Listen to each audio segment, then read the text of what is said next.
he is somebody that I've gotten to know through our mastermind. We're part of the same business mastermind. And one of the things that I love about not only the way he shows up on social media, but meeting him in person, he's literally the same person. Now, some people may say, well, I don't know if I would like that. I like that because I'm going to tell you that means he's authentic. What you see on social media is the exact same person. So we're going to dive into his business. We're going to dive into his story. We're going to talk about his new book that he has out. But more importantly, we want to get to know the man.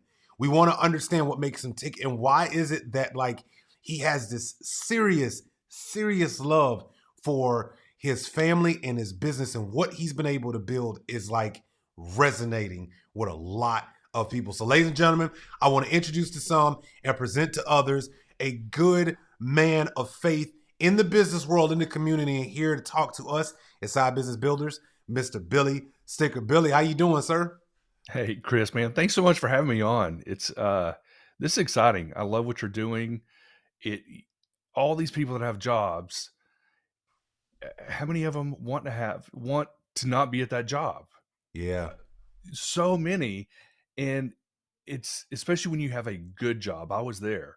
I had the golden handcuffs and I had a mortgage and kids and a six-figure income, but still wanted to start my own business, and it started as a side hustle. And so I love just this whole messaging, how you can take an idea and turn it into a business, turn it Mm-hmm. into a side hustle, and then scale it to where it can replace and multiply your income. Yeah. So it's a great message. It's definitely needed out there, and you're a terrific one to be delivering this message. Oh, well, I appreciate that, sir. Well, it's people like you um that time and time again reinforce the reason for this show. So I want to start with before the agency, before the books, before the what you have today. I want to go back to Billy working a day job, living his life. Talk to me about who is Billy Sticker before the idea of even starting a business showed up. What was life like? What type of business, what corporation were you working in? What things were you doing? And talk to people about a little bit about the spark that gave you the idea to even go, maybe I could start something on my own. That's a great question. I'm going to back up. We won't go too deep into it, but just to give you a little bit of even kind of the earlier Billy, because that really helps lay the foundation for everything else. Um, when I was 7, I was involved in a parental kidnapping. My mom took me and my younger brother and sister. We had different dads, same mom, and we just left. We were in Southeast Texas. Well, we ended up in Southwest Louisiana for a while, and then she showed up at school in April 1983. I was in first grade, and she's just like, "Hey, you're we need to leave." And we Wow. ended up in North Carolina. We were literally living in a hotel. She got a job at a bar, and I was 7. My sister had just turned 3. My brother was 2, but he was still in diapers. And I would stay there at 7 in the hotel and change diapers, make peanut butter and jelly sandwiches, do all this while she worked at this bar during the day. Now she did have the day shift, because she's not a totally crazy person, but the rest of our family finally found us. It was like 3.5 months, almost 4 months before they did. And then it was a big deal setting up a court date, and I had to spend some time in foster care. It wasn't years, but whenever you're 7, it's still traumatic being bounced around. I was in 4 different foster homes for a while, and then finally came back to Texas, lived with my grandparents for a while, and started getting some stability. And I really think it was my grandparents. My grandfather worked at a refinery, and then they had a store inside of one of the malls. It was a picture frame store, and it was a franchise they had bought, and that was their side business. He would come home in the afternoons, get off work at 4, and then go, to work at their store. But it was my grandparents that really told me, "You can do anything. Like, whatever you wanna do, you can do anything." And I do not have a college background. My wife and I started dating in high school. We both have spent time in ministry. We've been married almost 20, well, in a couple of months, it'll be 27 years.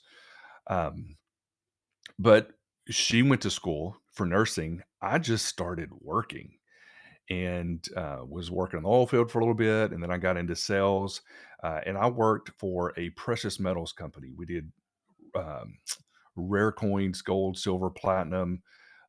It's amazing what some people spend on precious metals. I mean, I've sold one coin for over $200,000 before, just actually a couple of them. They're just really rare stuff. And it was very interesting. And I got paid good money. I just I wasn't happy. And straight commission most of my adult life. Um, it was just looking for something different, you know? Sunday night, just feeling sick in your stomach because you're dreading going to work on Monday. And I knew there was more. I knew God had put something in me to do more and serve more on a bigger level. I knew I could do it, but when you have a mortgage and kids and it's it's tough to really take that leap of faith and step out. Yeah, 100%. So, man, you have a fascinating story. So you get to North Carolina and you end up back in Texas. And Mhm. you mentioned this word stability.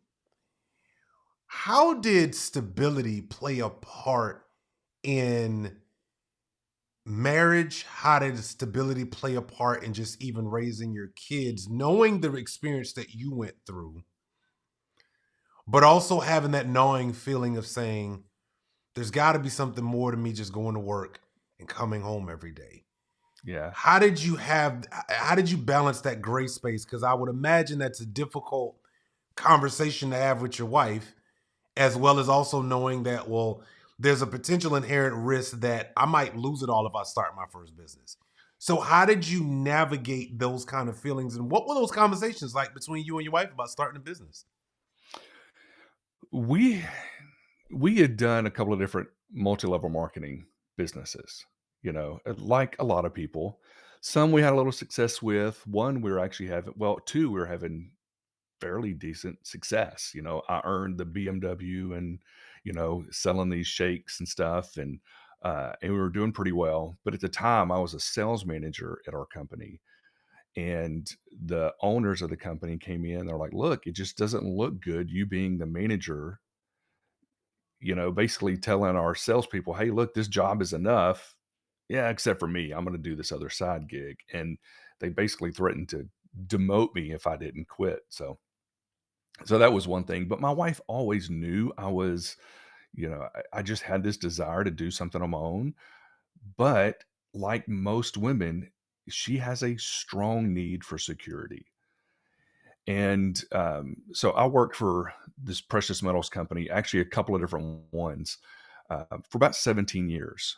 But about 8 years into that, I left, went to work for a chiropractor for a few years, and fell in love with chiropractic. I thought it was neck pain and back pain, but it's just this wellness lifestyle that God created our bodies to heal. He doesn't need interference. Like he just wants, putting our bodies in an optimal state of wellness. And look at all these professional athletes. There's a reason they all get adjusted by chiropractors. And so I really liked that profession. I wasn't getting paid as much as I was in the coin business, so I ended up, after a couple of years, went back into the coin business. And then one day I was like, you know what? I want to start something on my own, and I don't want to be super spiritual. This is just who I am. It's what my story is. So I'm just going to share this. I was praying about it, and this was 2014, the end of 2014, and I was like, God, I want to start a podcast. But I'd written a book on leadership. We had been in youth ministry for a long time. I really knew the coin business really well.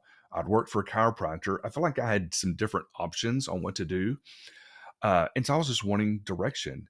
And it's like I felt the Holy Spirit say, what have you enjoyed the most? Like out of all these things, what do you think you would enjoy doing? And just the chiropractic really stood out to me. Like I said, that message lines up with who I am as a believer, that God wants us to be he in good health. And So I started a marketing podcast for chiropractors, and I would just wanted to give value. I wanted to build an audience, have affiliate offers that I can help promote to my audience. I'd written a couple of books, so I was showing chiropractors how to write books, and then we started writing some books for chiropractors, and some money started coming in. Um, I knew once money started coming in, I got this. Like I can go like dive in head first and I can make this work.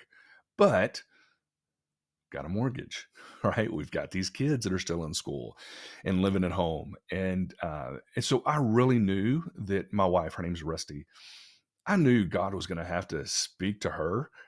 And so I was just going to continue this as a side business until she felt comfortable. And Chris, I could take you to the exact place we were when we were driving through our neighborhood, and she just kind of out of the blue said, "You know what?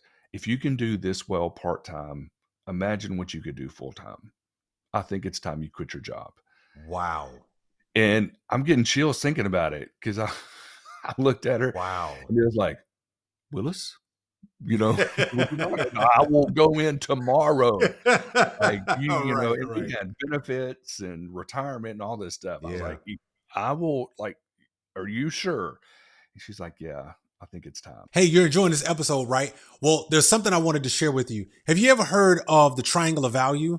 Well, it's something that I actually teach in my Side Hustle Secrets course. See, you actually have a profession, you have practices, and you live by a set of principles. That is your triangle of value. Well, within that triangle of value, you are so valuable in the marketplace that what you know in your head, somebody else is willing to pay you in order to be able to get that information so that they can do the same thing that you're doing. But you didn't know that until now. Well, I've created something just for you. I got a course called the Side Hustle Secrets course. If you go to thesidehustlesecrets.com, you can go ahead and get into my course. I teach you how to use that triangle of value and actually be able to create you a great online profitable business. But here's the cool part. Along with that, I show you my core 4 strategies and how to be able to take that triangle of value and turn it into 4 different streams that you can be able to leverage to be able to build you a great side business and reduce the financial stress. Because listen, I know you're enjoying your job. I know you've done all the work that you needed to get where you are today. But I also know this, between layoffs, firings, and downsizings, it's bound to happen. It happened to me twice. I don't want it to happen to you. Or at least if it does, you have something to fall back on and you don't have to hurt you and your family. I know you got a lot of information in your head and I know you could scale it. And I know there's somebody else out there who is happy, willing to pay you to get that information. Well, let me show you how to do it. Go to thesidehustlesecrets.com, get the course, and let's work together to build out and build you what you need for you to have a great side business. Let's get back to the episode. So talk to me And about how much were you making a month, like at the very beginning when the money finally started coming in? What were you generating a month? What did that look like over the year? And was it the money that gave you the confidence or the faith and kind of what I like to call is God sometimes will recoil our faith with conviction. So he'll give us a sign to say, hey, you stepped out here. I'm going to show you that this is the right thing that you're doing. What was it that gave you the confidence to say, I'm going to keep going, even though my wife hasn't given me the confirmation in the car that was coming? What was it that kind of was like, this is it. I feel good, so let me keep going. I think there's a lot of people that their spouse, and it's not necessarily the men that are trying to convince the wives. Sometimes it's the wives trying to convince the husbands, I was that that guy. yeah, that you really believe, "Yeah, I know your wife. She's a go-getter." But what's gonna convince them more than anything is results. And so, at first, money just kinda started coming in here and there, and it was like, um I had a couple of projects. I had this one doctor pay me $5,000 to set up a website and build out this funnel and stuff for him. And then I had another company, pay me to do a website. And I really don't, I could do websites. I don't like doing websites, but I really like helping people put together books. And I was coaching people on how to write a book. And then we would actually kind of do the books for them. have them go through, in which we can talk about that later too, because that's something a lot of people want to have a book done. Um, and so that's where some money was coming in, was just from that. But it wasn't even, I had been making anywhere between, eight and $10,000 a month. But the side business, I mean, it was bringing in 3,000 here, and maybe 4,000, and then back to 3,000 and 2,500. It was kind of just up and down, but this was only a 6-month period. By the time I actually launched the podcast till the time I quit, we launched it was 2015, the beginning of May. In October, I quit my job. So you have May, June, July, August, September, October. Yeah. So about 5 or 6 months. And, it wasn't this immediate success after. I remember, see, that was October. We set the kids down and let them know, look, that, I'm quitting my job. We're doing Chirocandy full time. Christmas isn't going to be the same Christmas that it normally is, That's right. because my wife was a home health nurse. And so we still had, money coming in from her. She loved her job and did pretty well, so that was some stability that was still coming in too. But, we tell the kids, look, just be prepared. This isn't going to be the same Christmas, because, we were kind of accustomed to going all out, for Christmas. And my oldest son was a senior that year. And I remember seeing the look on his face, and it was almost like, okay, yeah, they're just trying to lower our expectations. So we're really surprised whenever Christmas rolls around. And then Christmas morning rolled around, and I remember seeing the look on his face, and it wasn't pouty. He didn't have a bad attitude about it at all. But as a dad, you can sense a little disappointment. Like whenever they opened their gifts and he was like, oh, they were serious. And sometimes when I share this, I get emotional because it was tough for a few months. But then January rolls around and February rolls around. And then by April, we were just about, I had surpassed what I was bringing in a month, from the other job. Fast forward a year, my income had doubled over what it was. And I mean, now our business generates over twice the revenue a month is what we both used to make combined for the year. Wow. So Steve Harvey has that. He wrote a book called Jump. I don't know if Mm-hmm. you've seen the video he Yep. did. It's Yep. you just have to jump. Like, Yeah. you got to shoot. God's not going to fail you. It will eventually open, but you may scrape your knees on the way down. Well, Yeah. I scraped my knees a little bit on the way down, Mhm. and then all of a sudden my parachute opened Wow. and took off. And to look back and think, um, it was simple, but it wasn't easy. Does that make sense? Like the steps, I just had to keep doing this. Um, Andy Stanley has a book called The Principle of the Path, and he talks about how we all say we want to be here, but are we on the road that's going to lead to that? And he said it's like the Wizard of Oz. We're trying to get to Oz. Okay, all you have to do is stay on the yellow brick road. That's it. Don't get distracted. Somebody else may get there faster. It's okay. The only place that you are going to go if you stay on this road is your destination. And so first off, we have to know what it is we really want. And then, are we really on that road? Because some of us say we really want to be healthy, but we eat Oreos every day. Right. We're not on that road. We Right. want to have a business, but we're not doing anything every day that's keeping us on that path. Yeah. And so it's knowing what it is you want, and you're going to figure it out. I mean, God has given us this ability to kind of auto correct. That book, Psycho-Cybernetics, is fantastic. It talks about how we're like a heat-seeking missile, and we can go, and then if we have the ability to auto correct to get back on path to make sure we're going to hit our target. Yeah. It's interesting what you bring up. So I'm curious. You by the time the money got good, You had already had the confidence.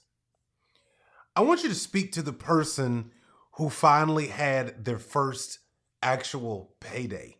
And what do I mean is, tell everybody what it was like the first time that $5,000 check came in. The first one. Not the 30th one, not the 100th one. The first The first time one, you offered a service and somebody said, "Yeah, I'll pay for that." What I, was that moment like? I'll back up a little bit. I have a copy of a check. The first one was 1,500, and and that wasn't even in the chiropractic space. That was we had to bring we had a GMC Acadia. We had to bring it in to get some work done, and it was going to be a little bit more than what we were expecting. And we had the money for it, but I was like, "Hey, I have a marketing company." And at the time, I really didn't. I just, I knew how to do some marketing. I was like, "Would you want to work out like a trade?" And the guy's like, "Yeah." It was like $600. It wasn't like even that expensive. But he's like, "Yeah, no problem." And so I did a little bit of marketing, and so I did these promo videos for him and got him like SEO stuff with YouTube and did that for him. And then fast forward about 6 months. So we were even, like we called it even. About 6 months later, his wife calls. She kind of ran the business and said, "Hey, you did some stuff for us before. We would like to hire you to do some more marketing for us."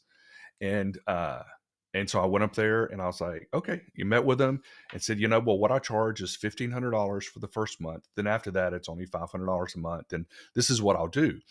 And I mean, they were my first client, right? I'd given them some results basically for free, and they're like, "Yeah, no problem." And so they wrote me a check for $1,500.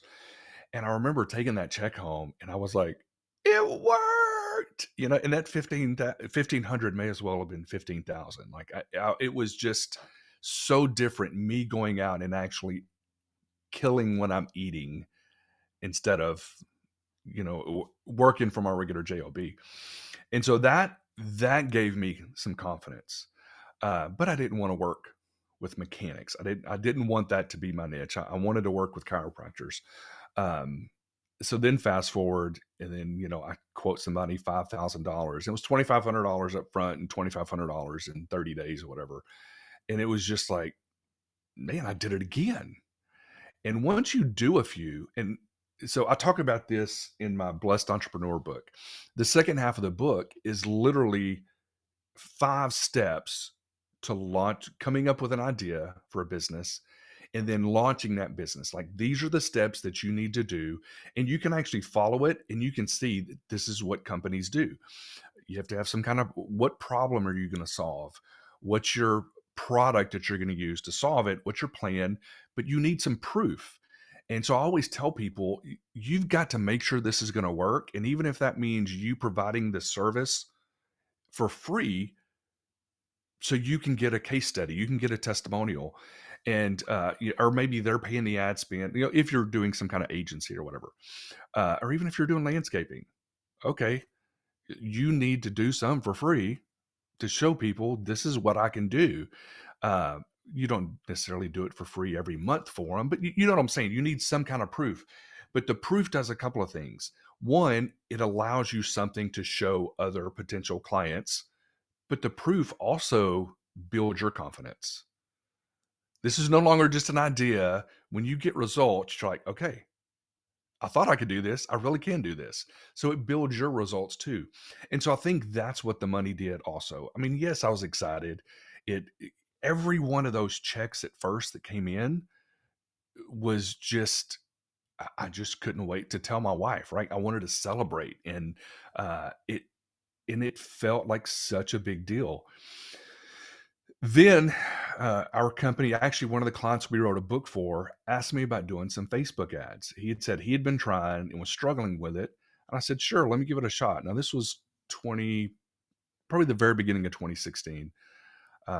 So we start running some Facebook ads, and I don't charge him anything. He had already paid me to help him do a book. I was like, "You know what? Let's just give it a shot. I won't charge you anything." And it worked. We had like 50 something leads come in that month. Well, he only needed a handful to come in. His case fees were around $3,000 a piece. He was specifically working with patients who had neuropathy. And he's like, "This is incredible." Well, he starts referring people to us. and they start referring people to us. And now we're working with close to 400 chiropractors all over the US and then in other countries too. We have clients been doing this for several years in London. We have some in Canada. We've had some in Ecuador and Peru, just kind of all over. Um, but the scripture says that the steps of the righteous are order of the Lord. It doesn't say the leaps, it doesn't say the miles. It's the steps. So sometimes we don't know exactly what this business is going to turn out like until we start. And you just take a little step, take a little step, take a little step, Yeah. and then it kind of starts to mold and take shape. Hey, I know you're enjoying this episode, but I wanted to stop you really quickly and just ask you, did you know about the triangle of value that you provide in your corporate job today? Yes, profession, practices, and principles. And all of those your company is leveraging. Why aren't you? I mean, actually building out your own side business. So let me show you what I'm talking about. So I built something called Side Hustle Secrets. The Side Hustle Secrets is your opportunity to be able to take the knowledge that you have in your head right now and actually learn how to build you a profitable side business. There's a ton of value of things that you're going to be able to get in here, but there's one thing that I wanted to be able to show you because I know that for many of you, you are like me. One day you woke up and realized, you know what, this job ain't enough. In fact, you realize that if something ever happened, I am going to be in trouble. And I learned a little too late. I had to go through 2 corporate layoffs going from almost $80,000 a year down to $9.13 working retail because I never got it. Even though I had the title, I thought my job was secure. I never secured my own financial future. So I'm giving you the shot. Grab the link below, go to growyoursidebusiness.com right now, jump into the Side Hustle Secrets course. Let me show you how to take what's in your head and go build something with it. Back to the episode. Yeah. You know, it's interesting that you say that. So listening to you, we have some similarities. One, uh, I helped when I was younger build one of the largest churches here in North Carolina. Um, we have that background, and I served in that church for many, many years. I started my podcast in 2016. Um, so we have a lot of similarities there. I'm curious, Billy, when you think about the ups and the downs that you've experienced in building this business, your confidence was built first because you got the proof, because somebody was Right. willing to pay. What were some things that also you learned in some of the things that didn't go so well when, as you've been building this business? What areas were you more grateful for the failures because it taught you something that without those failures you wouldn't have known? Great question. I will say this: there was a couple of our first Facebook clients, not like that one doctor got great results, and then I started. I reached out to my local chiropractor. I was like, "Look, we ran ads for him. These are the results we got." And he's like, "Oh, great, do it for us." Well, they didn't get the same results. They weren't doing neuropathy; they were doing straight chiropractic. And this is my chiropractor I'm going to all the time, and we went to church together. So it's like this relationship, but they're just not getting the same results. And that was like, we did some campaigns that worked really, really well. Like we did a review campaign. He got almost 100 reviews and a bunch of referrals, and like it made him money. But going after brand new patients just wasn't working that well for him. Um, and so he canceled, and that was like, oh, like this is a friend of mine, and he's canceling, and it was just this rejection. But he actually still referred some people. It's like he knew that, well, just because it didn't work for him, he knew it had worked for some other people. And so that was one of those things for me. It was like, okay, it doesn't always work for everybody. Some places are different. And then we started having some issues where people were saying, hey, the quality of these people coming in, they just seem to be pretty low. They don't really, they're not our ideal demographic, or nobody's answering the phones now, and all this. So we just would always back up and say, okay, how can we better deliver this service? What are the problems? How can we fix these problems? And we've done a great job developing a team. My team is fantastic. You know, I was talking about how much revenue we do in business now. I only have to work 4 or 5 hours. I say 4 or 5 hours a week, but I could probably work 4 or 5 hours a month. Like my team does everything that we need done now. Um, but we realized, you know what, these chiropractors are pretty passionate about their message. Let's get them to do videos we can put out to their community to get them known. But Facebook and Instagram will let us build a retargeting audience. So people that are watching a percentage of these videos, you know, we're filling up a new pond of people who know this doctor. And now let's show these people an offer. And so we would get them to do pretty consistent videos. And we actually wrote a book on that. We call that our, well, the book is called Tribe of Patients. I like But we that. call it Perfect Patient Tribe Turbine. And that's where Nice. it's just a marketing strategy. It's like putting these videos out consistently, and it builds their brand. And now when people respond to an offer, they already know, like, and trust these doctors, and it's dramatically increased the results. So it's like problems in your business can be good. We dominated during COVID. We had a lot of clients pause because they were freaking out, and they weren't getting new patients, right? Everybody was scared during COVID. I get it. We got COVID. I was in the hospital for a week. I mean, my O2 was dropping down in the 70s. It's a real thing. Like, I had it. I get it. But so for these doctors, what can we do? How can we help serve them during this time? So we came up with these, what's called reactivation campaigns, where we would actually take their database of existing clients, shoot out a text message, you know, hey, this is Dr. Chris, just letting you know we are still open. And, you know, no, you haven't been in a while, but if you want to come in, this is the special we're doing or whatever. And so what happened is, instead of focusing on new patients, we started going back to patients who just hadn't been in a while.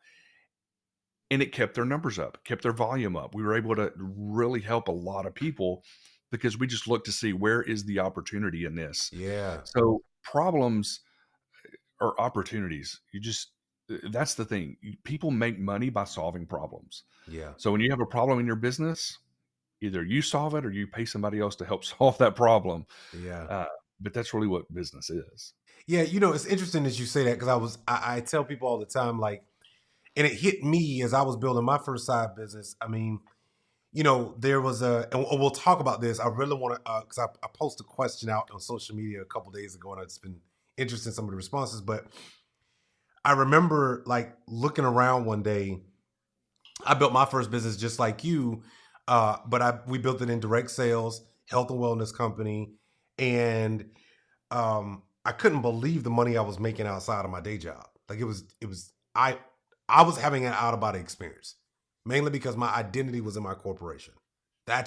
I put all of my identity there. Um, and I remember one day I'm getting off a plane, and I just looked up. It's like being able to look at something from a distance. And I just remember getting off the plane. I get in the Uber, and I go, what problem did this plane just solve for me? Oh, the speed of getting from North Carolina to San Francisco. Got it. What problem does this Uber solve for me? Well, I don't want to have to rent a car, and I just need to be able to get to my place. Cool. Well, somebody came to pick me up. What does this restaurant solve for me? Well, I'm hungry. So guess what? There's a restaurant with food there. What does this hotel solve for me? I need a place to sleep and it was just like, I was like, wait a second. Every single thing is solving a problem. Everything. Doesn't matter what it is. Every single thing around me is solving a problem. And for those who are building a side business, you know, Billy, talk about how simplistic it can be in that regard, right? Like, some people are looking for, like, the next, you know, great thing. And it's like, no, you don't have to. You can literally solve simple problems. But if you do it your way, I love the title of the book, Your Tribe Will Eventually Show Up. Talk about that, and that way we can help, people who are building a side business not think they got to be like some unicorn alien coming down to earth to save everybody. Right. So this is going to make it so simple. So in my book, Blessed Entrepreneur, I talk about this, where this is business in these 3 statements. If you want to make money, solve a problem. If you want to make good money, solve an expensive problem. If you want to make great money, solve an expensive problem for wealthy people. That's it. I'll say it again. If you want to make money, solve a problem. If you want to make good money, solve an expensive problem. If you want to make great money, solve an expensive problem for wealthy people. So the bigger the problem is that you solve, especially for a demographic that has money to do it. So for us, it's not that these chiropractors are wealthy. I'm solving a problem for a business. So a business typically has more money to spend. But a cardiologist, he solves a problem. It's an expensive problem. And you've got to pay the money for him to solve that problem. But that's why they do really well, right? It's a very specialized problem that they solve. But that right there is a simple way to look at business. What is it that you can solve? And you don't have to reinvent anything. Apple didn't create an MP3 player. They just made it better with an iPod. They didn't create cell phones. They just made it better with an iPhone. You don't have to, you can just take something and make it better that serves a specific demographic, and your demographic doesn't even have to be huge. But I love that the internet has made the world smaller. It is so much easier for you to reach whatever demographic you want to reach right now than ever before. You've never had the opportunity to get your message in front of the world. I mean, there's almost 5 billion people on the internet. Billion with a B, 5 billion. There's like 8 billion people alive right now. Out of those 5 billion, how many do you need to serve to totally transform your life? A couple of hundred? I promise you, you can pick something to go out and serve a couple of hundred people that will totally transform Yeah. your life and your future. Yeah, you bring up a really great point, because some people get sidetracked off the yellow brick road because, well, nobody around me supported my business, Billy. So it sounds great, Billy, but nobody around me supported my business, and I tried, right? And to your point, it's the world. You don't have to just market to where you live. You can learn to put your message and what you do to the world. And if you have a problem that you are charging $12,000 for, just serve 100 people. That could totally be the difference in somebody's financial future. Solve it for another 500 people a year. That's a real big difference. I love the fact that you mentioned you don't need a lot of people to dramatically change your life. But outside of the financial side, Billy, how have you grown as a man building a business? What have you learned about yourself in this maturation process of the business growing? I love what Jim Rohn used to say, that, his, I think it was Earl Scholl, or whatever the guy's name was, like his mentor told him, you need to set a goal to become a millionaire, not because of the money, but because of who you have to become to make that, to earn that.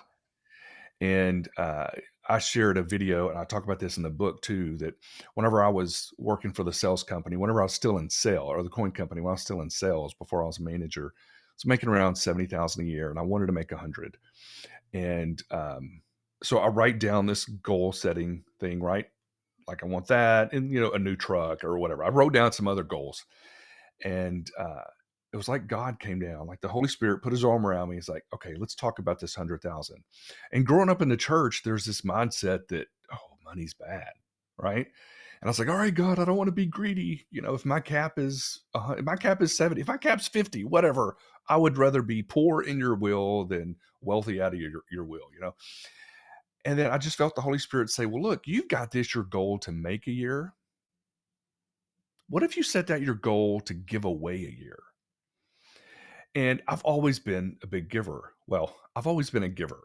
When we didn't have a lot, I couldn't give a lot. But percentage wise, I've just Wait a always had. second. That is a perspective. Hey, you're enjoying this episode, right? Well, there's something I wanted to share with you. Have you ever heard of the triangle of value? Well, it's something that I actually teach in my Side Hustle Secrets course. See, you actually have a profession, you have practices, and you live by a set of principles. That is your triangle of value. Well, within that triangle of value, you are so valuable in the marketplace that what you know in your head, somebody else is willing to pay you in order to be able to get that information so that they can do the same thing that you're doing. But you didn't know that until now. Well, I've created something just for you. I got a course called the Side Hustle Secrets course. If you go to thesidehustlesecrets.com, you can go ahead and get into my course. I teach you how to use that triangle of value and actually be able to create you a great online profitable business. But here's the cool part. Along with that, I show you my core 4 strategies and how to be able to take that triangle of value and turn it into 4 different streams that you can be able to leverage to be able to build you a great side business and reduce the financial stress. Because listen, I know you're enjoying your job. I know you've done all the work that you needed to get where you are today. But I also know this, between layoffs, firings, and downsizings, it's bound to happen. It happened to me twice. I don't want it to happen to you. Or at least if it does, you have something to fall back on and you don't have to hurt you and your family. I know you got a lot of information in your head and I know you could scale it. And I know there's somebody else out there who is happy, willing to pay you to get that information. Well, let me show you how to do it. Go to thesidehustlesecrets.com, get the course, and let's work together to build out and build you what you need for you to have a great side business. Let's get back to the episode. Now Right. that's different. What if you made it your goal to give away a year? Wow. And that totally transformed my level of thinking, because here I am trying to think, if I could just earn $100,000 a year. And it's like, wait, God is challenging me to give away $100,000 a year. And he's like, hey, I'm looking for people that'll commit to that. Well, so now the question is, who do I have to become to serve enough people to earn enough to be able to give that much away? One of my coaching clients has an agency, and she's doing around $15,000 a month revenue. And she was sharing with me that she has this mental block. It's like she starts doing any better than that, and she just doesn't feel worthy, and she kind of self-sabotages, and she'll go back down to 10 or 15. She'll get up to 20 and then go back down. And that is very, very common, because we have this issue that our friends and family are going to judge us if we start doing too well. And so what I told her is, the reason this is an issue for you is because you are making the money about yourself. Stop. Don't count your money like it is you're keeping score. Focus on how many businesses you can serve. How many people out there right now need what it is that you do? And she's like, well, there's a bunch of them. Okay. Focus on serving as many of those as possible. If you are making a difference in their life, in their community, they're helping their clients, all of this success is a byproduct of how much you're serving your clients. So take your eyes off yourself, totally focus on reaching the people that need you, that are laying in bed at night right now wondering how they're going to keep their businesses open, and you have the answer. And if you don't share it with them, you're being pretty selfish. They need you. Go out and serve those people. Go find those people. And she was like, I've never thought of it like that. And so it is, my heart has become so much more about serving. So we went from a time on our business when we had, I'll say around like 20 grand a month coming in, to probably around 80 to 100.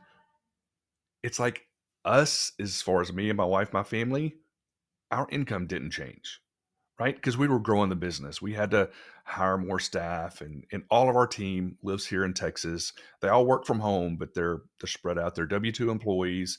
We do retirement plan, we do insurance. Like it's a good gig for them. They make their own hours. Uh, and I told my wife one day, I was like, you know what? I know our income really has been pretty steady. It's almost like we made a little bit more when we had less clients, but think of the opportunity we've given to our staff to be able Yeah. to work from home. And a lot Yeah. of our staff is involved in different types of ministry. Our senior pastor works for us. He's in his mid 30s. He handles a handful of accounts and he does sales for our company. He loves it because he works a couple of days a week.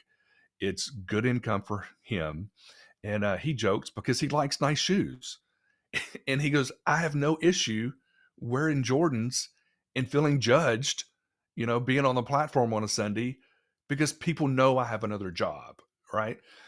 You seen that website, Preachers and Sneakers? He's like, I don't want to end up on there.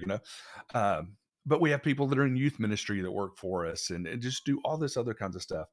But I was telling my wife, even if our income never changed, like we'd be okay. Think of all the offices that we're helping, all the patients. I mean, we'll have offices send us these testimonials. Hey, this patient was going to have back surgery and she doesn't have to now. Like, I mean, there are over 100,000 people a month that walk through the doors of a chiropractic office because of what we do. I mean, we are serving on a really big level. So even if we didn't make any more, I would still want to continue to grow because we're still serving more and more people.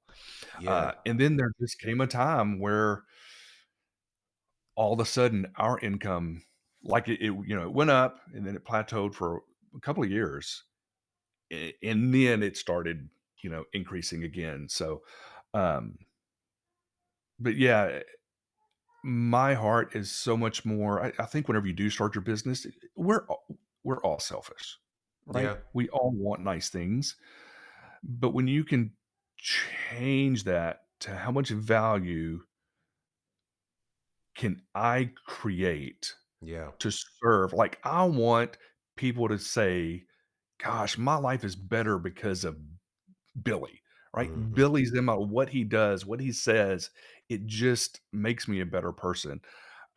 I want to add value. Um, Jim Rohn talks about that too. It's like if you can become 10 times more valuable, that increases your value as a dad, as a husband, as a Mm. friend, in all these things. So, but yeah, you can't. I preached a message at our church a few months ago, and it was based on the you have to be before you do, before you can have. Hmm. But you also have to think first. And I shared a story about my daughter playing volleyball. She was in 7th grade. She signed up for this camp, and wasn't necessarily like a camp. They placed her on a team, and for 2 weeks, they had like this tournament. She had never played before, and they put her on a team with 8th graders. And she felt so inadequate because these other girls had a year up on her, right? And we had this talk. I was like, baby, none of these girls were born with a volleyball, right? They didn't know how to receive, how to serve, how to set, how to attack. Like they didn't know any of this stuff. They had to learn it so you can learn it. Uh, and so what happened is she stuck with it, right? We got her private lessons. We put her in these different club programs. And then she played pretty much all through high school. She was captain of her volleyball team for several years. What happened is she became a volleyball player. And so many of us in life get out and we try to play volleyball, right? We try business one time and it doesn't work. And we quit. We say, well, that just didn't work for us. Well, you haven't become that person yet. You haven't received enough balls to learn how, to receive and to learn how to set. You haven't done the drills. You haven't become that person that can do the thing that can have the success. And so a lot about business is kind of what you were saying is you have to become a certain person Yeah.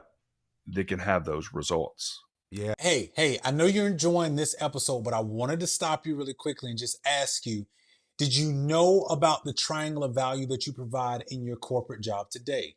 Yes, profession, practices, and principles. And all of those your company is leveraging. Why aren't you? I mean, actually building out your own side business. So let me show you what I'm talking about. So I built something called Side Hustle Secrets. The Side Hustle Secrets is your opportunity to be able to take the knowledge that you have in your head right now and actually learn how to build you a profitable side business. There's a ton of value of things that you're going to be able to get in here, but there's one thing that I wanted to be able to show you because I know that for many of you, you are like me. One day you woke up and realized, you know what, this job ain't enough.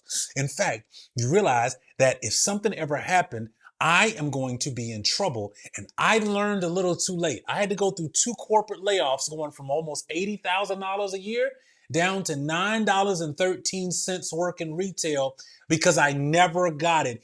Even though I had the title, I thought my job was secure. I never secured my own financial future. So I'm giving you the shot. Grab the link below, go to growyoursidebusiness.com right now, jump into the Side Hustle Secrets course. Let me show you how to take what's in your head and go build something with it. Back to the episode. And You most of know, us quit before we become. it's interesting that you say that. And so I've been asking everybody this question because it's really been something that's been on my heart lately. Because I feel like the best people who stick in it long enough to see the results are people that are chasing something as opposed to being chased. And here's what I mean.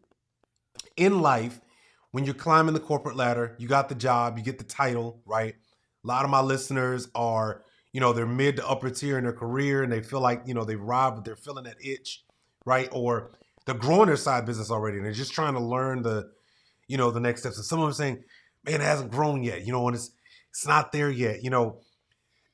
Billy, tell everybody right now, what is the thing that you're working on that actually scares you, but you're chasing it, even though it's like big and scary? That's pretty good.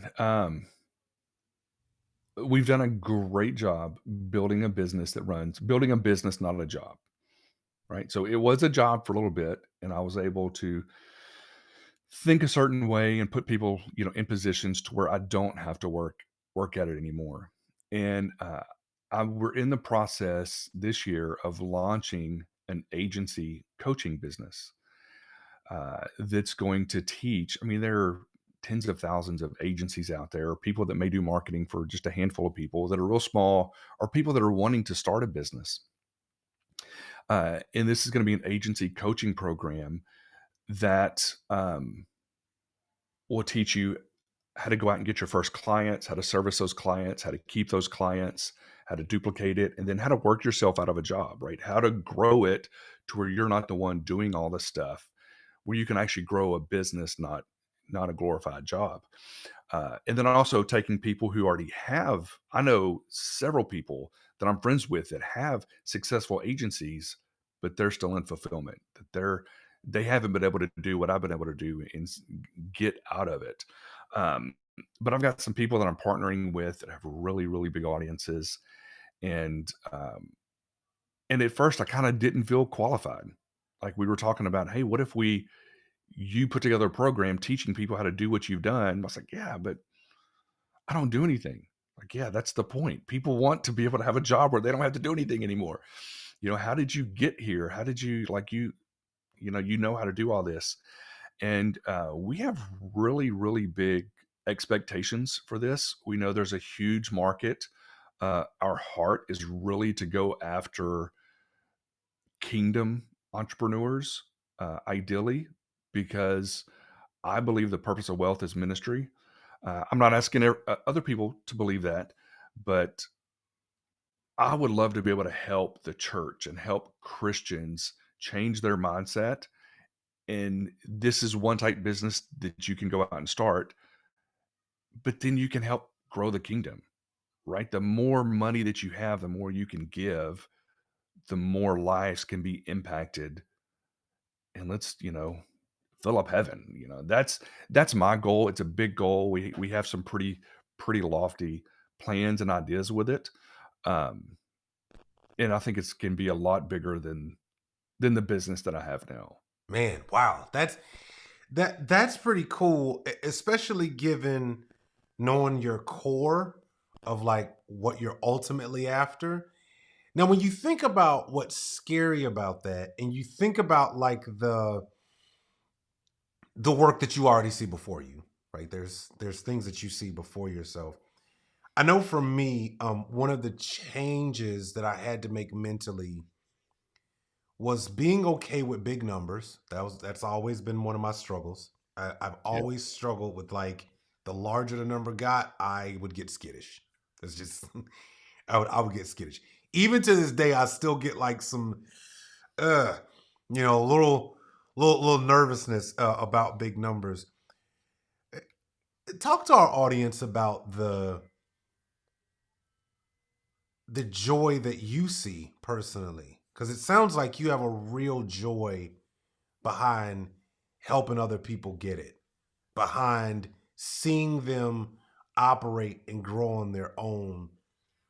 Where did that come from, especially given the fact that you didn't grow up with this?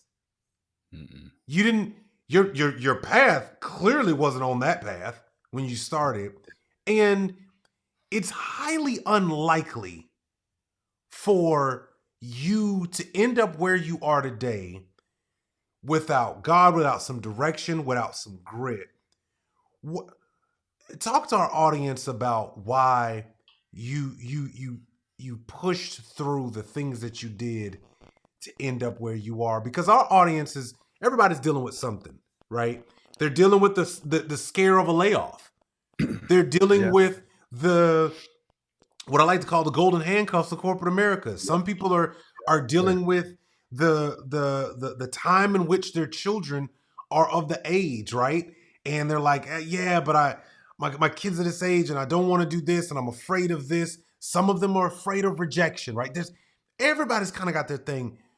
What was it for Billy that just said, I have to keep going because you didn't know you'd be where you are today? There's No, no evidence to even know that. yeah, you're right. So I would hear these stories about my great grandfather. He died 2 weeks before I was born, Whoa. and he was real involved in their church. Like it was this Baptist church, and the rec center behind the church was named after him, the AO Sticker gym or whatever it was. And I would just hear all these great stories, and I think, wow, what if I wish he would have written a book, like just on how he thought. And he wasn't a real wealthy man. He did okay, but he was just I just hear these great stories. I hear some bad stories about him too, right? Because there's always two sides to the ledger. Um, but then it got me thinking, I what can I do to leave a legacy? What can I want to write a book. I want to do something that where if something happens to me, my grandkids can go back and say, hey, this is what my grandpa name is Dubs, like for William, the W, just Dubs. And we do have grandkids now. Um, what made Dubs different? And so all of my journals and stuff, when I write something down, when I'm at Byron's event or when I'm anywhere, the filter I use when I write stuff down is one day my grandkids are going to read this. I want them to know how I thought. And then it became a challenge of I want to build a business without a college degree to prove to my kids and my grandkids and my great grandkids that it's possible, that you can do it. I remember recently having a conversation with our 16-year-old, and the Powerball was up to whatever, some huge amount. And he made a comment about, hey, we should go get some tickets. And I was like, no, I don't want to win. And he's like, what do you mean you don't want to win? I said, if even with the success that we've had now, if I win the lottery, people would look at us and they would kind of say, well, of course they have that house and they do this, all this stuff because they won the lottery. No, we did this stuff because we figured out a problem to solve and solved it for a lot of people. And you can do the same thing, right? I don't want anybody I want my life to be motivation for other people to go out and serve big and live their dreams and build their dreams. And I think if I won the lottery, that could muddy the waters a little bit. Yeah, And yeah, it was yeah. neat for my son to say, "I get it. I get it." I mean, because that would be, you Yeah, know, it's my family history. I want them to go back and yeah, say, right here, this is the one who changed it all, yeah, yeah, that's right? good. And what's great is, so my oldest son's 24. He got married at 19.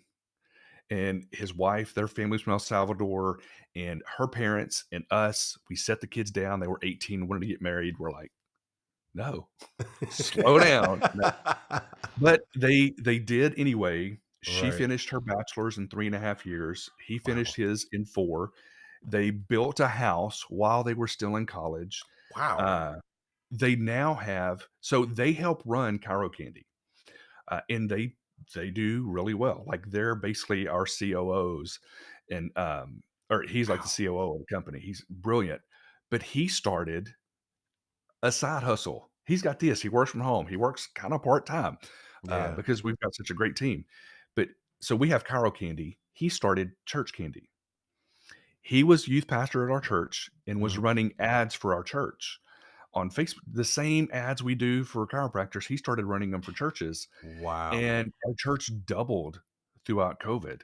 Oh And my goodness. people started reaching out to our pastor, like, "What are you doing?" He's like, "Well, we've got this, our youth pastor's running ads for us." Uh, and so people started reaching out to Brady, "Hey, can you run some ads for us?" They started 2022. So a year ago, they had 7 church clients. They just ended the year with 70 church clients on retainer. 70. What? They work with a lot of church plants.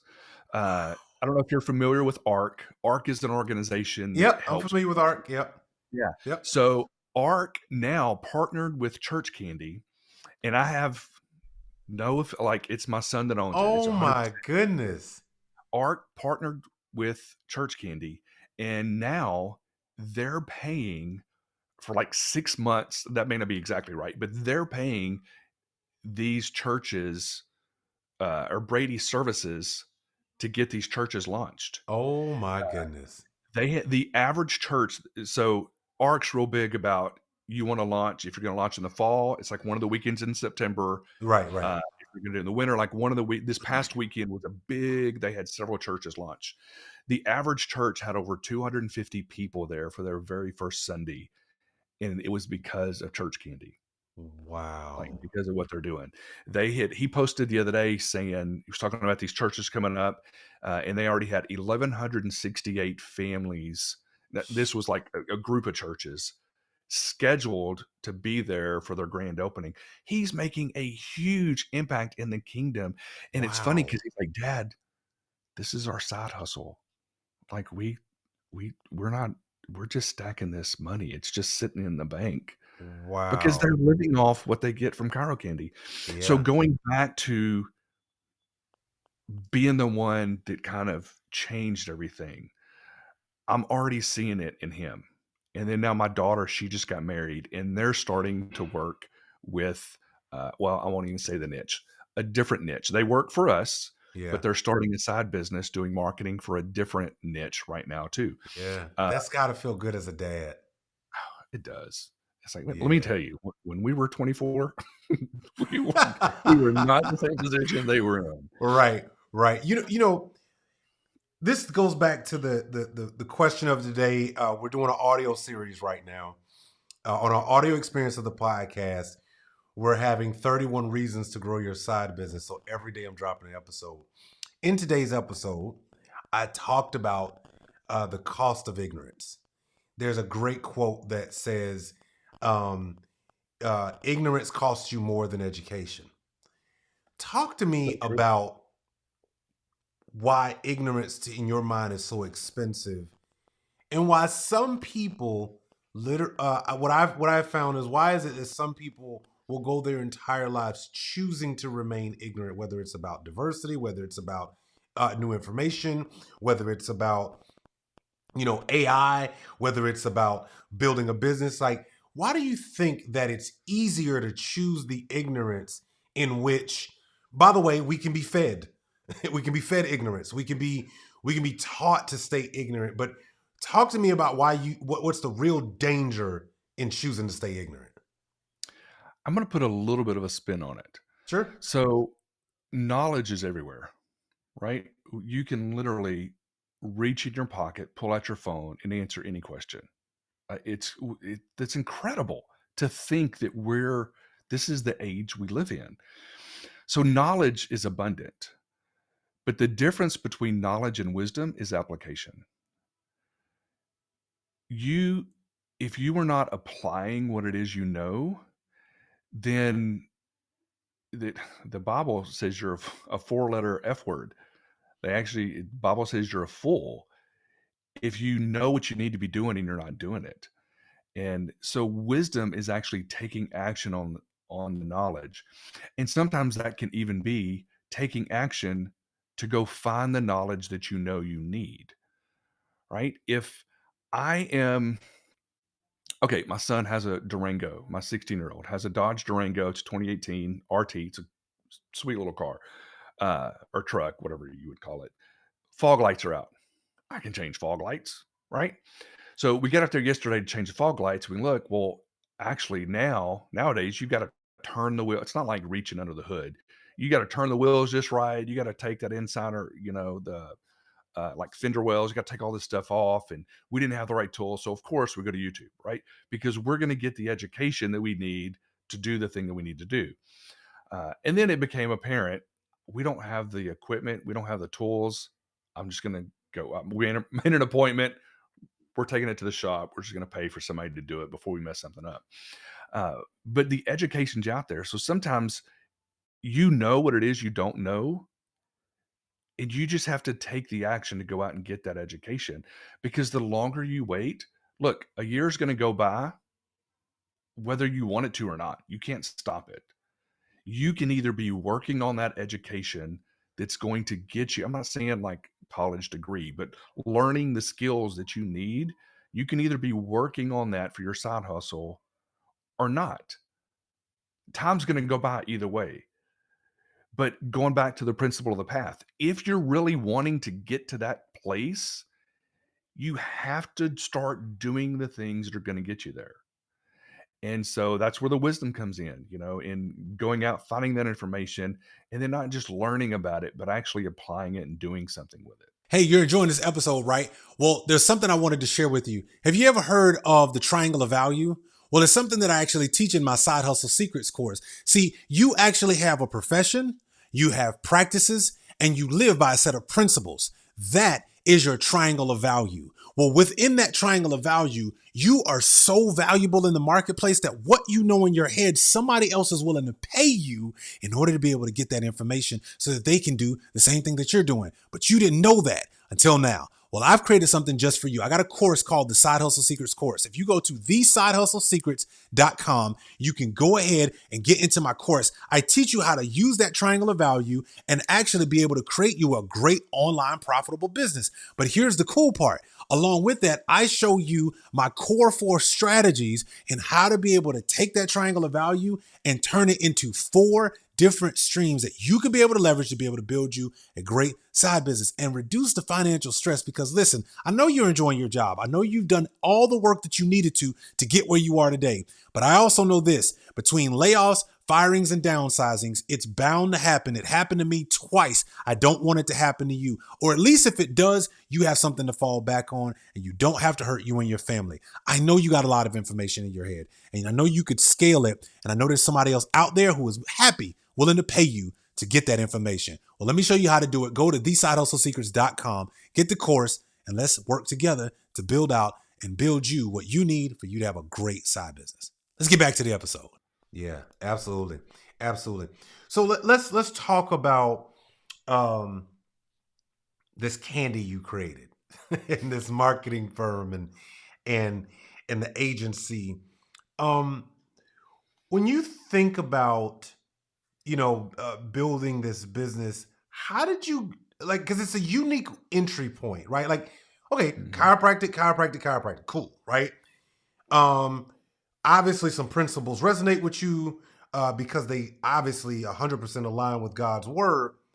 But talk to me about like why did you see the entry point also being helping these folks write a book, and also seeing that there's this area of which they, I know I'm good at my job as a chiropractor, but I don't know how to translate what I do to the market so that they actually want to come service me. Talk to me about that world and how you found your space in that. Well, basically, it's you could take any industry, and if you can just look and see where the pain points are for that business, how can you solve those? So, chiropractors are very passionate about what they do.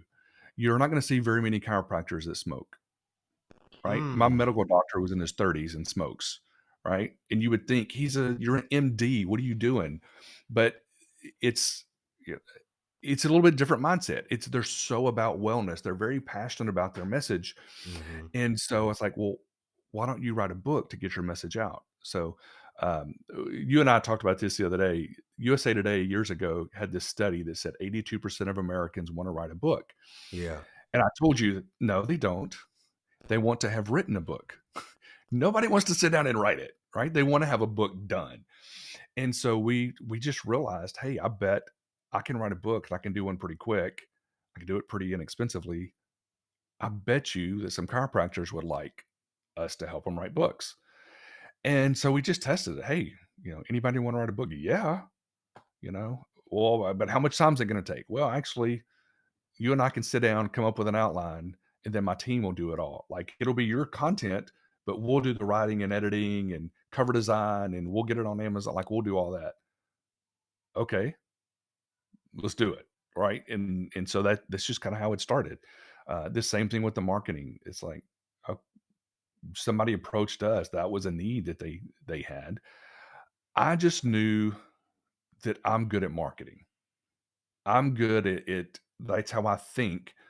So here's a profession that I'm passionate about. How can I serve them? Like what in this profession can I do? So it's really comes down to us helping them get their message out, whether that's through book, yeah, whether it's through TikTok or Instagram or whatever. yeah, We help them efficiently and effectively deliver their message. So it's just finding a niche that you're passionate about. Where are the pain points that you can step in and help solve and build a business around it? yeah. Let's talk about your book. Yeah. This book that you wrote obviously is more than just a passion project. It's you putting out there the way you think, um, what your experience has been building a business. It's also the opportunity to to show what you're really good at, to deliver some value that's tangible. Out of all the people you've been helping to write a book, you said I need to write one. What's unique in this book, and what's something maybe you could share with our audience, um, that you put in this book that you're just hoping people really understand uh, about Sure. being blessed and being in business. So the book is divided up into two sections, and it's an easy read. You could read the whole thing probably in an hour and a half. The first half of the book is really about this mindset. And I think the church has done a great job teaching us how to give, but not how to earn. And the first time gold is ever mentioned in the Bible, it's not, I used to think money was amoral, right? It's not good or bad. It's just a tool. Well, actually, I got convicted about that because if you go in scripture and look, God said there's gold in the garden and the gold is good. Like it's good. It's a tool that can be used for good. It could be used for evil also, right? But it's not the money that's bad, it's the greed, it's your heart. So we can do much more good with money than we can without. So the first half is really overcoming this mindset and looking to see why it's okay for you to be blessed, especially for you to go out and bless others. right? The more you serve people, which we've already talked about in this episode.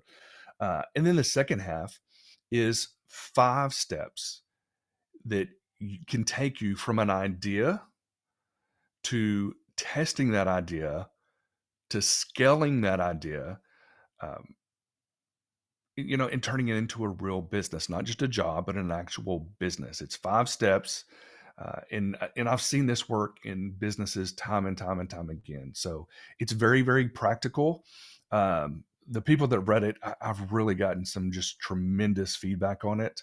So it's definitely a passion project. Hey, I would be fine if I sold my companies and I just went and spoke about this book for the rest of my life, just to give people permission to go out and prosper, to serve other people. So, and it's the blessed entrepreneur. I think it's just such a creative way of looking at things. And can we be honest? Let's be honest, Billy. It's counterculture to what we typically talk about in church. Let's just call a spade a spade. Absolutely. It is absolutely different than what traditionally gets talked about. And I like that because I think one of the most important journeys that I noticed, even in the Word of God, that the disciples had with Jesus, is just the way I look at it, was he caused them to question along the journey with him. He would always ask questions. Mm-hmm. And those questions led them to have to challenge themselves and go, I didn't see it like that. Right? And I think that one of the most important journeys I've been on in building a business is having to question some of my hardcore beliefs that I've held on to. That, by the way, I didn't create. Somebody gave them to me. And the person that gave them to me, they were really good-hearted people, but it wasn't going to serve me in the journey that I was going to be on long term. And I've had to unwind and unlearn a lot of hardcore held beliefs that I was given about money, about business, about relationship, about a lot of things. And so I love the fact that you wrote a book, and I like what you said, to give somebody permission to at least be open to the fact that you can serve the kingdom and you can do all the things you want to do. But boy, if you have the money to back it up, it makes your life so much more easier and free flowing. I think about how, one of the big differences I see is, there are people who have creative ideas. There are people who think, oh, this would be great for the church or for my church, or I would love to do this, for this group of people. But if they had the money the moment they thought of it, they could actually go actualize it. It totally changes the game. So I really appreciate you writing this book. Yeah, thank you. Something else too is, if we look at the story in Kings where the widow woman goes to Elijah and she's like, what do I do? They're going to come take my kids and, into slavery because my husband died and we owe this money.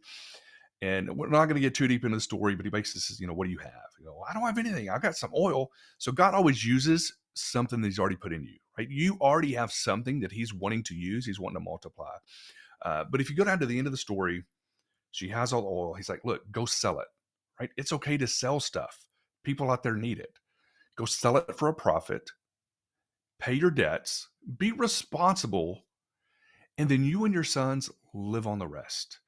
And I remember hearing a preacher talk about this one day. And, you ever sit in church and one message is going on, but the Holy Spirit's telling you nothing contradictory, but it's like reminding you of some other stuff. You hearing it differently. Yeah. Yeah. And it's like God was showing me it is okay to have nice things as long as you're being responsible with the first half, right? Paying your tithes, your offerings, you're paying all your debts, right? The problem is people that go out and have nice things and they're in debt because they're trying to act like they're somebody. They're not that person yet, right? But when you do these things first, and then you and your boys go and live on the rest. And so we have a nice house. I told you we're putting in a really nice pool that has a swim up bar and a kitchen, and I'm so excited about this pool.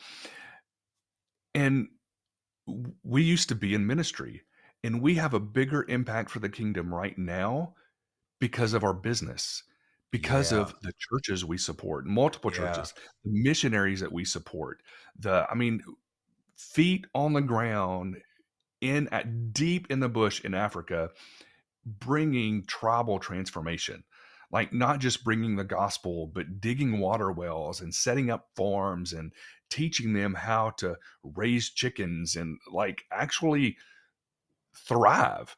And we get to have a huge impact in that.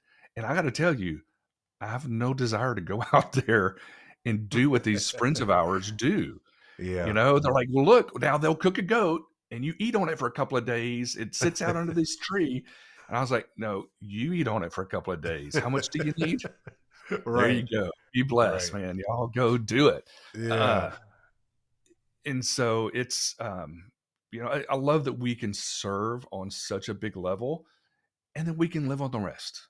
Hey, I know you're enjoying this episode, but I wanted to stop you really quickly and just ask you, did you know about the triangle of value that you provide in your corporate job today? Yes, profession, practices, and principles. And all of those your company is leveraging. Why aren't you? I mean, actually building out your own side business. So let me show you what I'm talking about. So I built something called Side Hustle Secrets. The Side Hustle Secrets is your opportunity to be able to take the knowledge that you have in your head right now and actually learn how to build you a profitable side business. There's a ton of value of things that you're going to be able to get in here, but there's one thing that I wanted to be able to show you because I know that for many of you, you are like me. One day you woke up and realized, you know what, this job ain't enough.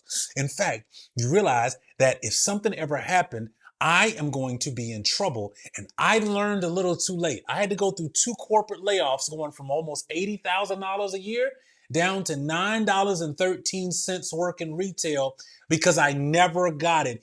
Even though I had the title, I thought my job was secure. I never secured my own financial future. So I'm giving you the shot.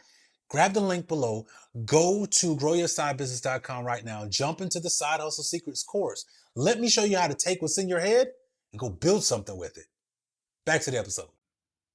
I think that's an amazing story. So, Billy, tell everybody how they can find you. And if you don't mind, just lastly, leave everybody with the word of wisdom for the person who's listening to this. They're at work right now. They're in the middle of the job. They're on the way to work. They're probably leaving work and they're growing that side business. But, just leave them with a word of encouragement from your experience and from what you've built and where you are. And you're not done. There's going to be 10 more things. We'll probably come back here 5 years from now and see some of the new stuff that you're doing. But, tell everybody where to find you. And then, last words are totally on you. Sure. I'm actually most active on Facebook. We have a group called the Blessed Entrepreneur. All you guys are totally welcome in there. I do a lot of free content. I actually do a life group. We lead a life group at our church called Blessed Entrepreneur. And we're getting ready to start that. And all of the episode, like we put all the content in the group. So you can find me there. I do a lot of reels and stuff on Instagram and TikTok, the same type content. But I'm probably most active on Facebook. And I'm going to end you. We'll wrap up with something that I said earlier. If you want to make money, solve a problem. If you want to make good money, solve a problem, an expensive problem. If you want to make great money, solve an expensive problem for wealthy people. I think that right there, you print it, hang it up on your wall. That should be able to guide you to build a pretty successful business. Absolutely. Well, man, listen, Billy, thank you for what you're doing. As I always say, thank you for your contribution to the marketplace. It is seriously important because it not only provides hope, but it provides a tangible demonstration of what it looks like to be a truly blessed entrepreneur and to be able to walk in that unashamed and Yep. and to know that you've helped so many people, countless lives. First of all, you're already doing what I would consider is God's work. You got your kids in business and they're rocking and rolling and living their best life. So listen, by my standards, you got it. You got it moving. And I'm just appreciative that we met, and that, if there's anything I can ever do to help you and your community as we continue to provide value to people, I'm always here and I'm always open. So listen, for those of you who are watching this in the Side Business Builders group, it's been another great interview. What questions do you have? Post them down in the group. Billy's a part of this group as well, so he'll answer your questions. He'll help you understand the things that you have questions about. And more importantly, as you know, inside of this group, you're going to always get the exclusive interviews, the conversations that we're always going to have. And more importantly, for those of you listening on our audio experience, thank you so much for listening. Share this episode. Let someone know that you care about them, not just by, hey, I care about you text, but text them this episode and say, hey, you need to listen to this. This is something that's going to help you. I know you've been building your business. Here's somebody else. Here's more confirmation that you're moving into the right direction. Let's show each other support. Leave us also a review on the Grow Your Side Business podcast. We're trying to get to 1,000 reviews across all of our social media platforms. We'd love to be able to get your review, how you're enjoying the show, what you're learning. That allows other people just like you to be able to find these episodes and more. And continue to listen to the 31 reasons that you can grow your side business. It is an exclusive episodic series right now on every single platform wherever you get your podcast. Thank you so much for watching. Thank you so much for listening. And guess what? We'll see you in the next episode.